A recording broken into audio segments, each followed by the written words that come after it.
இந்த 35 நாள் ஒரு படத்துக்கு காட்சி தர்றது, 45 நாள் காட்சி தர்றது, 60 நாள் காட்சி தரதெல்லாம் அரசியல் உங்க பப்பு வேவாது விஜய்.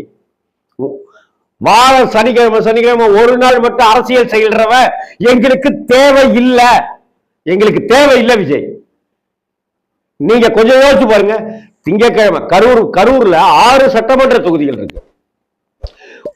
திங்கட்கிழமை ஒரு சட்டமன்ற தொகுதிக்கு போங்க, இப்படி நடந்திருக்குமா?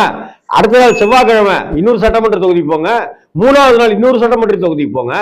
ஒரு சட்டமன்ற தொகுதிக்கு போய் நின்று அங்க இருக்கிற உங்க தொண்டர்களை சந்திங்க. அப்ப எல்லா தொண்டர்களையும் ஒரு இடத்துல குவிக்காம அங்கங்க பிரிச்சுட்டே போனீங்கன்னா 1-2 நடக்கும். ஒண்ணு, இந்த மாதிரியான சம்பவங்கள் நடக்காது. உங்களுடைய முதல் மாநாடுல இருந்து ஆரம்பிச்சு மயங்கிட்டு தானங்க இருக்கான் உன் தொண்டை. அப்படின்னு தொண்டர்களே கிடையாது, ரசிகனுங்க, ரசிக குஞ்சுமணிகள். அவங்க செத்துட்டு தானே இருக்காங்க. அந்த செத்துக்கெல்லாம்